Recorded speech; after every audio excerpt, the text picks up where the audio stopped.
జనజాతర సభలో ముఖ్యమంత్రి రేవంత్ రెడ్డి. మిత్రులారా,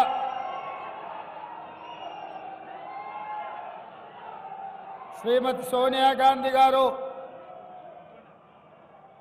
శ్రీ మల్లికార్జున్ ఖర్గే గారు, శ్రీ రాహుల్ గాంధీ గారు మల్కాజ్గిరి పార్లమెంటు నియోజకవర్గ కాంగ్రెస్ పార్టీ అభ్యర్థిగా శ్రీమతి పట్నం సునీత మహేందర్ రెడ్డిని అభ్యర్థిగా నిర్ణయించి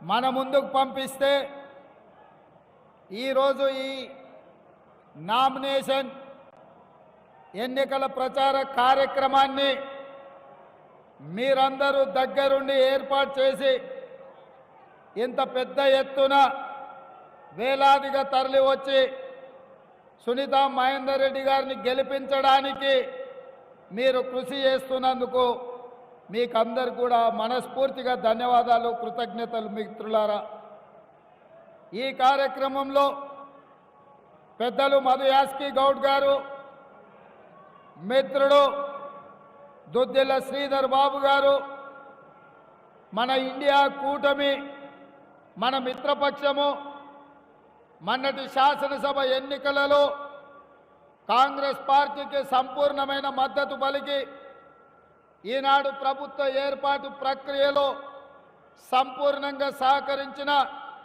సిపిఐ నాయకులు, మాజీ శాసనసభ్యులు పెద్దలు చాడా వెంకటరెడ్డి గారు, అదేవిధంగా మాజీ మంత్రివర్యులు, మీ రంగారెడ్డి జిల్లా చిరపరిచితులు, ప్రతి ఒక్కరికి పిలిస్తే పలికే నాయకుడిగా మీకు అందుబాటులో ఉన్న పట్నం మహేందర్ రెడ్డి గారు, మాజీ శాసనసభ్యులు నా మిత్రుడు మైనంపల్లి హనుమంతరావు గారు, మాజీ శాసనసభ్యులు సుధీర్ రెడ్డి గారు, అదేవిధంగా మిత్రుడు సోదరుడు జంగయ్య యాదవ్ గారు, హరివర్ధన్ రెడ్డి గారు, అదేవిధంగా కుక్కట్పల్లి నుంచి పోటీ చేసిన మిత్రుడు రమేష్ గారు, వివిధ నాయకులు, వేదిక మీద ఉన్న మిత్రులందరూ, జిల్లా పార్టీ కాంగ్రెస్ నాయకులు, డివిజన్ల అధ్యక్షులు, ప్రాణ సమానులైన కాంగ్రెస్ పార్టీ కుటుంబ సభ్యులందరికీ కూడా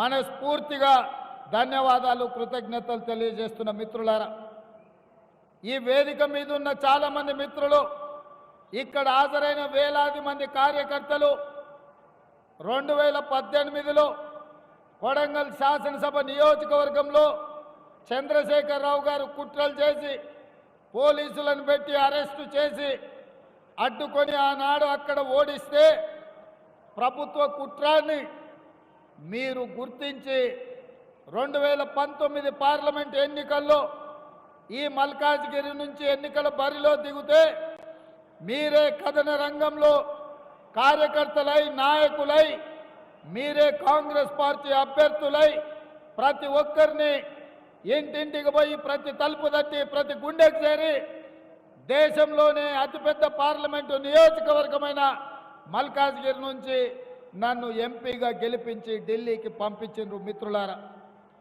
నేను ఎప్పటికీ మర్చిపోను మల్కాజ్గిరి పార్లమెంటును. ఆనాడు చాలా సమస్యల మీద కొట్లాడినాం.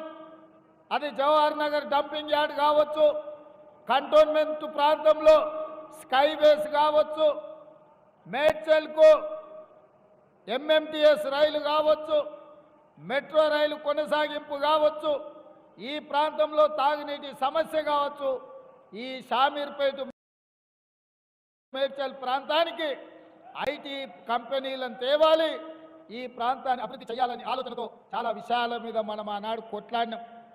కొన్ని పనులు జరిగినాయి, కొన్ని పనులు జరగలేదు. జరగకపోవడానికి కారణం ఆనాడు మన ప్రభుత్వం లేదు, ప్రభుత్వంలో ఉన్న పెద్దలు మన మీద కుట్ర చేసి మన ప్రాంతానికి అన్యాయం చేశారు.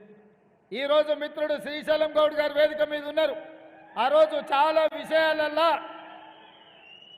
కుత్బుల్లాపూర్ నియోజకవర్గం కావచ్చు, కుక్కట్పల్లి కావచ్చు, కంటోన్మెంట్ కావచ్చు, మల్కాజ్గిరి కావచ్చు, ఎల్బీ నగర్ కావచ్చు, ఉప్పల్ కావచ్చు, ఈ మేడ్చల్ నియోజకవర్గం ఈ ప్రాంత అభివృద్ధి కోసం ఎన్నో రకాలుగా ప్రయత్నాలు చేసినాం. కానీ ఆనాడు ప్రభుత్వం అడ్డుకొని ఈ ప్రాంత అభివృద్ధి కుంటుపడడానికి కారణమైంది. ప్రభుత్వంలో ఉన్న పెద్దలు ఆనాడు సహకరించలేదు. అందుకే ఈ ప్రాంతం ఇవాళ కోకాపేటలో 100 కోట్లకు ఎకరమైతే